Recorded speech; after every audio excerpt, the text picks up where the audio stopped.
Assalamualaikum warahmatullahi wabarakatuh. Perkenalkan, saya dari kelompok 6, tugas bimbingan konseling di SD untuk pembuatan makalah teknik tes dan non-tes untuk memahami perkembangan murid dari dosen Ibu Ririyanti Rahmayani. Jadi selanjutnya di sini saya akan membacakan dan memperkenalkan nama-nama dari anggota kelompok saya. Yang pertama ada Makfirah, yang kedua ada Almira Putri Dianti, yang ketiga ada Rahmah Fauziah, yang keempat ada Muhammad Julfadli, dan yang terakhir dengan saya sendiri Muhammad Nafis. Ya, jadi selanjutnya langsung saja kita akan memulai presentasi dari kelompok kami. Assalamualaikum warahmatullahi wabarakatuh. Jadi di sini saya akan menjelaskan tentang pengertian tes. Secara harfiah, kata tes berasal dari bahasa Prancis kuno, yaitu testum nyedengan, yang berarti piring untuk menyisihkan logam-logam mulia. Jadi maksudnya di sini adalah dengan menggunakan alat berupa piring itu akan dapat diperoleh jenis-jenis logam mulia yang nilainya sangat tinggi. Di dalam bahasa Inggris ditulis dengan tes, yang di dalam bahasa Indonesia diterjemahkan dengan kata tes, ujian atau percobaan. Ada beberapa istilah yang memerlukan penjelasan sehubungan dengan uraian di atas tadi, yaitu tes adalah alat atau prosedur yang dipergunakan dalam rangka pengukuran dan penilaian. Sedangkan testing berarti saat dilaksanakannya atau peristiwa berlangsungnya pengukuran dan penilaian. Tester artinya orang yang melaksanakan tes atau pembuat tes, atau bisa disebut eksperimentator, yaitu orang yang sedang melakukannya percobaan. Next. Selanjutnya ada tes, merupakan alat atau prosedur yang dipergunakan dengan bentuk tugas atau suruhan yang dilaksanakannya dan dapat pula berupa pertanyaan-pertanyaan atau soal yang harus dijawab. Adapun yang dimaksud dengan tes ialah suatu teknik dalam evaluasi yang digunakan untuk mengetahui hasil belajar murid dengan mempergunakan alat tes. Penggunaan teknik tes, khususnya tes prestasi belajar bagi guru di sekolah, bertujuan untuk yang pertama menilai kemampuan belajar murid, yang kedua memberikan bimbingan belajar kepada murid, yang ketiga mengecek kemajuan belajar, yang keempat memahami kesulitan-kesulitan belajar, dan yang kelima memperbaiki teknik mengajar, dan yang terakhir menilai efektivitas keberhasilan mengajar. Jadi selanjutnya akan dilanjutkan oleh teman saya. Selanjutnya saya akan melanjutkan penjelasan dari saudara Nafis. Selanjutnya yaitu ada fungsi tes. Secara umum ada dua macam fungsi yang dimiliki oleh tes, yaitu yang pertama sebagai alat pengukur terhadap peserta didik. Dalam hubungan ini, tes berfungsi mengukur tingkat perkembangan atau kemajuan yang telah dicapai oleh peserta didik setelah mereka menempuh proses belajar mengajar dalam jangka waktu tertentu. Yang kedua, sebagai alat pengukur keberhasilan program pengajaran. Dalam melalui tes tersebut akan dapat diketahui sudah seberapa jauh program pengajaran yang telah ditentukan telah dapat tercapai. Next.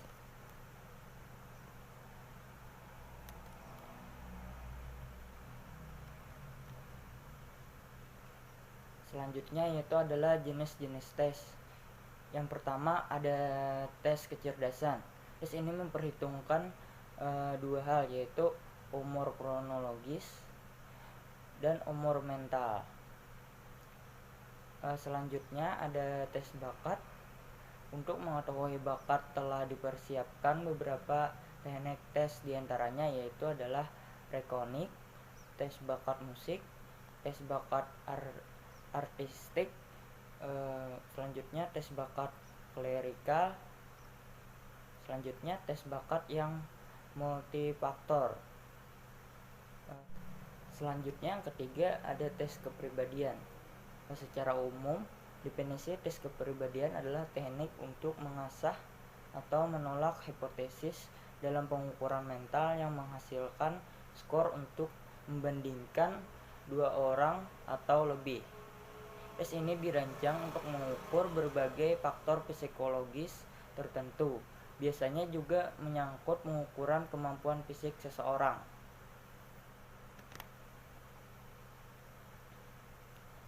Selanjutnya ada tes prestasi belajar.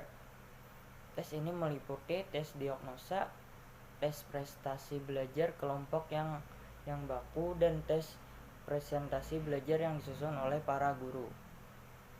Next.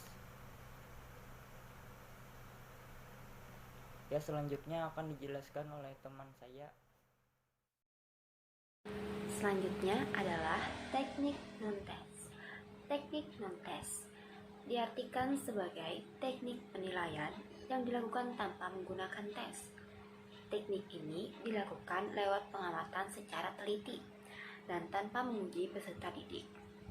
Non-tes biasanya dilakukan untuk mengukur hasil belajar yang berkenaan dengan soft skill, terutama yang berhubungan dengan apa yang dapat dibuat atau dikerjakan oleh peserta didik dari apa yang diketahuinya atau dipahaminya. Next. Baiklah, terima kasih kepada Saudari Makfirah yang telah mempersilahkan saya untuk melanjutkan presentasi materi selanjutnya. Saya, Almira Putri Dianti, melanjutkan presentasi materi tentang jenis-jenis teknik non-tes. Jadi, jenis-jenis teknik non-tes ini kami ada 3 tahap. Yang pertama, observasi yaitu pengamatan. Yang kedua, interview, artinya wawancara. Yang terakhir, angket. Baik, saya akan menjelaskan tentang observasi yang pertama. Teknik pengamatan atau observasi merupakan salah satu bentuk teknik non-tes yang biasanya dipergunakan untuk menilai sesuatu melalui pengamatan terhadap objek secara langsung, seksama, dan sistematis. Tujuan utama observasi ada 2. Yang pertama, untuk mengumpulkan data dan informasi mengenai suatu fenomena, baik yang berupa peristiwa maupun tindakan, baik dalam situasi sesungguhnya maupun dalam situasi buatan. Yang kedua, untuk mengukur perilaku kelas, interaksi antara peserta didik dan guru, dan faktor-faktor yang dapat diamati lainnya, terutama kecakapan sosial atau kita sering sebut social skill. Yang selanjutnya tahap di interview atau kita sering sebut adalah wawancara. Wawancara adalah cara menghimpun bahan-bahan keterangan yang dilaksanakan dengan cara melaksanakan tanya jawab secara lisan atau dalam cara sepihak berhadapan muka dengan arah serta tujuan yang telah ditentukan sebagai alat penilai. Wawancara dapat digunakan untuk menilai hasil dan proses belajar. Itu menurut buku Sudzana 2012 di halaman 67. Selanjutnya, menurut buku yang sama di halaman 69 ada tujuan dari wawancara, yaitu tujuannya ada 3. Yang pertama, untuk memperoleh informasi secara langsung guna menjelaskan suatu situasi dan kondisi tertentu. Yang kedua, untuk melengkapi suatu penyelidikan ilmiah. Yang terakhir, untuk memperoleh data agar dapat mempengaruhi situasi atau orang tertentu. Kita ke tahap yang terakhir, yaitu angket. Menurut buku yang sama juga, menurut buku dari Sudijono 2017 halaman 89, angket adalah teknik pengumpulan data yang dilakukan dengan cara memberi seperti angket pertanyaan tertulis kepada responden untuk dijawabnya.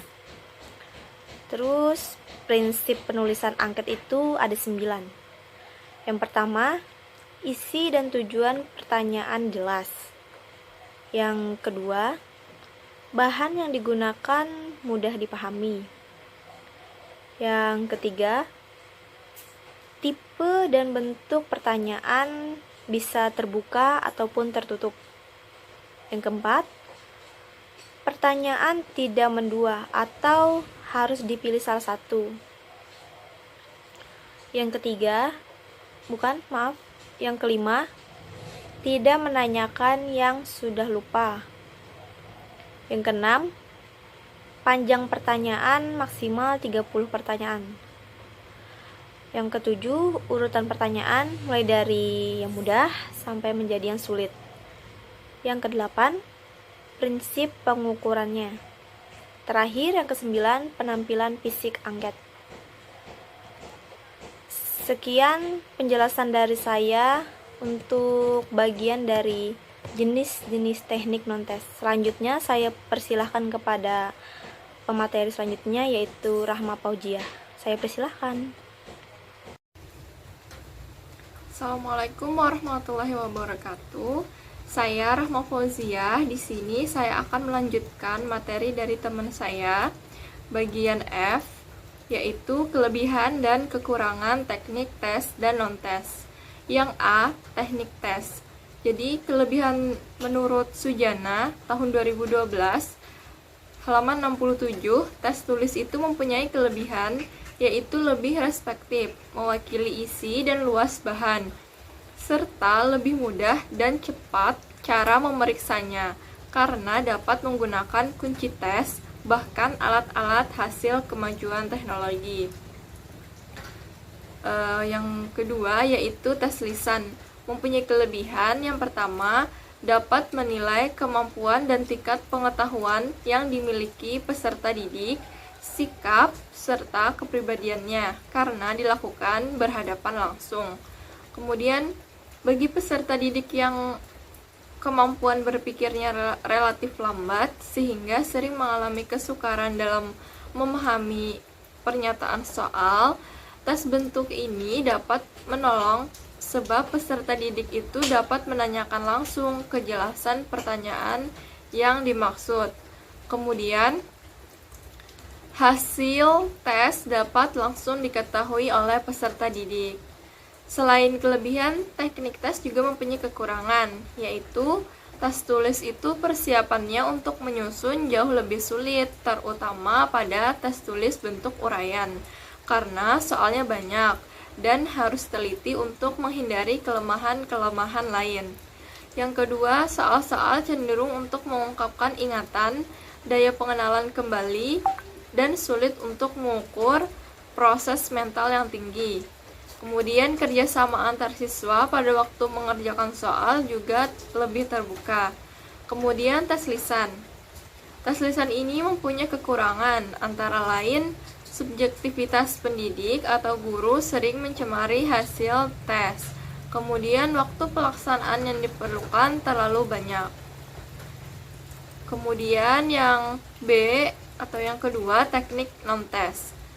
Teknik non-tes juga mempunyai kelebihan dan kekurangan.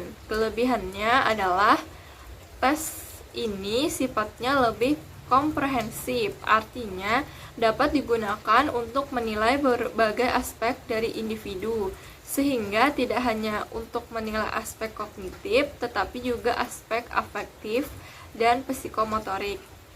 Kekurangannya itu penggunaan teknik non-tes untuk menilai hasil dan proses belajar ini masih sangat terbatas jika dibandingkan dengan penggunaan tes dalam menilai hasil dan proses belajar. Nah, jadi itu hasil diskusi presentasi dari kelompok kami. Saya perwakilan dari kelompok 6 mengucapkan terima kasih kepada para audiens atau kawan-kawan yang telah meluangkan waktunya untuk menonton hasil diskusi presentasi kami atau video diskusi kami. Saya ucapkan terima kasih. Dan untuk kepada para audiens yang ingin dipertanyakan, bisa langsung saja chat di grup atau lewat Zoom. Nah, mungkin itu saja. saya akan tutup video video diskusi kami. Saya ucapkan wassalamualaikum warahmatullahi wabarakatuh.